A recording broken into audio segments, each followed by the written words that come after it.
Además de investigador, yo ya recién te presenté como profesor de filosofía y es en ese carácter, como alguien que está mirando, que está pensando, que está analizando la realidad, que te pido que nos des un diagnóstico, una mirada, una opinión de lo que está ocurriendo en estos momentos en la Argentina.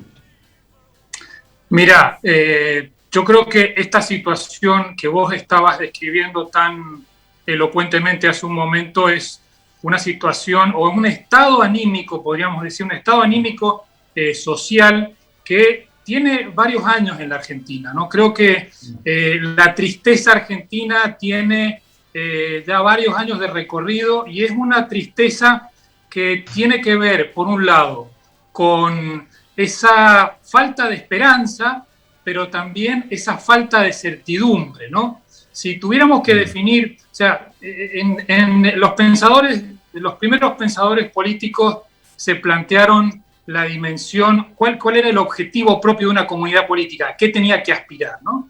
Y la respuesta que dieron tanto Platón como Aristóteles fue la felicidad de los ciudadanos.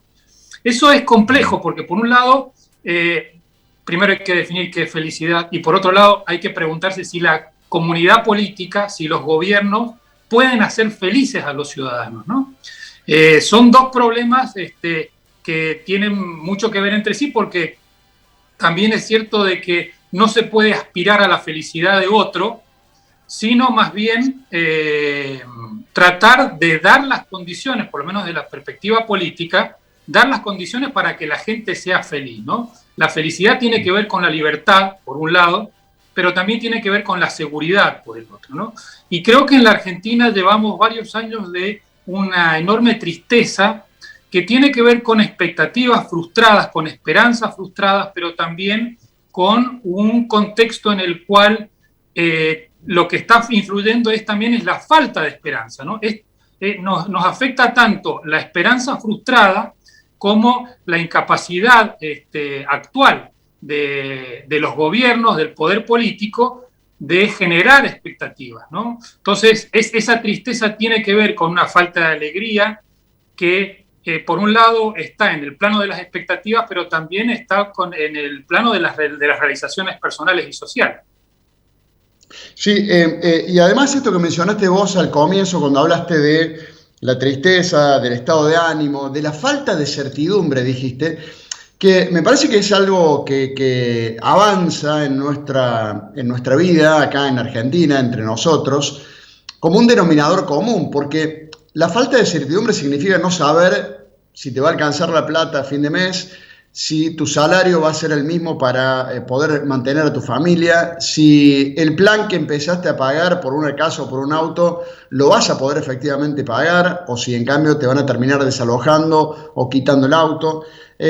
Falta de certidumbre respecto a ahora a cuestiones básicas sobre las que no había ninguna incertidumbre, como por ejemplo, bueno, en Argentina puede pasar como en el mundo frente a una pandemia, que de un día para el otro te digan, bueno, se suspenden las clases, pero acá además se suspenden por mucho tiempo, con lo cual, digamos, la falta de certidumbre pareciera que es cada vez mayor. Efectivamente, vos fíjate, a mí me llamó mucho la atención el tono en que se dio la última campaña presidencial. Si vos recordás, había dos líneas principales, digamos, las dos coaliciones de gobierno que se presentaron y que tenían más chances de ganar en el año 2019, las dos tenían un tipo de discurso que era profundamente deprimente para la sociedad, que no habría esperanza. Por un lado, un discurso por parte del Frente de Todos que lo que estaba buscando era satisfacción de necesidades básicas. El centro del discurso estaba en la satisfacción de necesidades básicas, como si no hubiera más esperanza en la Argentina o más expectativa que cumplir con la satisfacción de necesidades básicas. Y por otro lado, la coalición oficialista o Cambiemos, cuyo centro era que no volviera el pasado, ¿no? Se trata de dos discursos con prácticamente una ausencia muy fuerte de futuro y también de apertura de expectativas, ¿no? La expectativa tiene que ver, por un lado, con la certidumbre, como vos bien mencionás, pero también con la libertad de la realización personal. No nos da la alegría solo el tener cosas por ciertas, o el tener cosas por seguras. También nos lo da la posibilidad de desarrollarnos en lo personal, de desarrollos personales y sociales, y esa apertura que es propia de la libertad, ¿no? La alegría y la felicidad es eso, ¿no? Por un lado, seguridad, pero por otro lado, la posibilidad de autoproyección y de proyección social. Dos preguntas más quisiera hacerte, Héctor. La primera está relacionada con la grieta, que parece que, al igual que, no sé, por ejemplo, la inflación sigue vivita y coleando, pase quien pase, gobierne quien gobierne, y parece que con la grieta igual, que la grieta da la sensación ha llegado para quedarse, ha llegado ya hace un tiempo, y los políticos, los dirigentes, me parece que no están viendo que mucha gente, muchos argentinos, estamos cansados de la grieta y esperamos de arriba otro tipo de señales.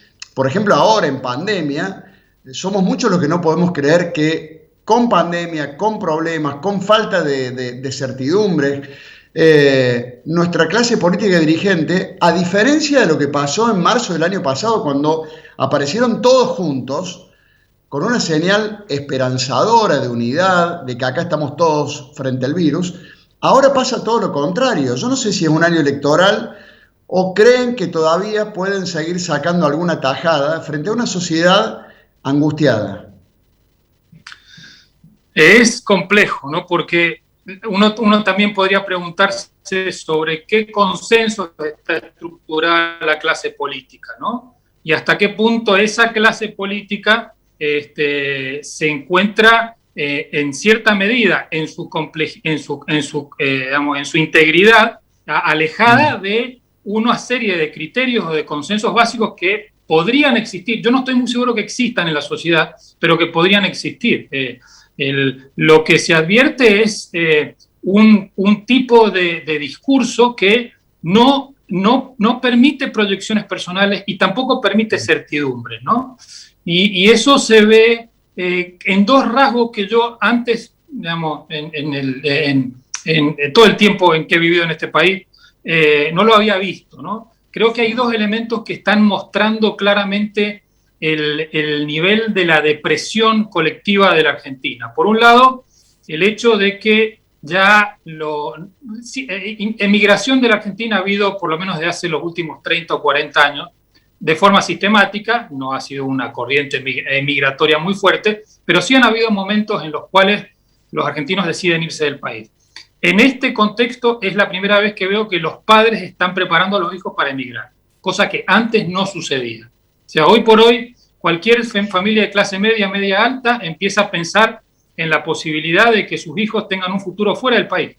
Y otro elemento que me parece que también es clave en este sentido es el hecho de que se está configurando una sociedad dependiente del Estado, de recursos del Estado, que adopta los modos de una sociedad mendicante, una especie de ejército o de masa de ciudadanos mendigos que lo único que están pidiendo, o la aspiración a la que buscan o a la que están que se están planteando ahora mismo, es tratar de conseguir un tipo de recursos del Estado para sostener una vida que cada vez le da menos posibilidades de realización personal. Es una especie de sociedad breve. La última breve, te decía Héctor, entre estas dos alternativas, entre gente que tiene la posibilidad y que está pensando en irse del país, o que está pensando que sus hijos se vayan del país, y la otra que es, bueno, gente que está viendo cómo sigue viviendo o puede vivir del Estado. Te estaba por preguntar en el final, ¿qué refugio, qué posibilidad tenemos, mientras tanto, para salirnos de este círculo vicioso, salirnos de tanta angustia, de tanta incertidumbre? ¿Dónde nos refugiamos? ¿Qué nos podrías decir? Yo tengo aproximaciones un poquito quizá personales en ese sentido. Me parece que lo que hay que empezar a romper es el aislamiento, el plantearse formas de participación en la sociedad civil o en la acción política. Creo que ese es el horizonte, ¿no? Es lo que estamos viendo, por ejemplo, con toda esta discusión sobre las clases presenciales o no. Esta situación actual que estamos viendo de conflicto, pero también un conflicto esperanzador, es ha sido causada en buena medida por de determinados actores de la sociedad civil que han tomado partido y que están forzando a las instituciones y a los gobiernos, a los gobernantes, a tomar decisiones y en muchos casos, seguir esas indicaciones o esas presiones de la sociedad civil, o bien resistirlas con unos niveles, digamos, muchas veces de cerrazón corporativista que es tremendo, ¿no? No se podría explicar toda esta reacción en torno a la educación sin la presencia de padres.org, por ejemplo. Absolutamente. Héctor, gracias por tu tiempo, por tus minutos. Sé que interrumpiste una reunión familiar, así que doble agradecimiento y hasta cualquier momento. Muchas gracias. No, por favor, ha sido un gusto, Fernando. Hasta siempre.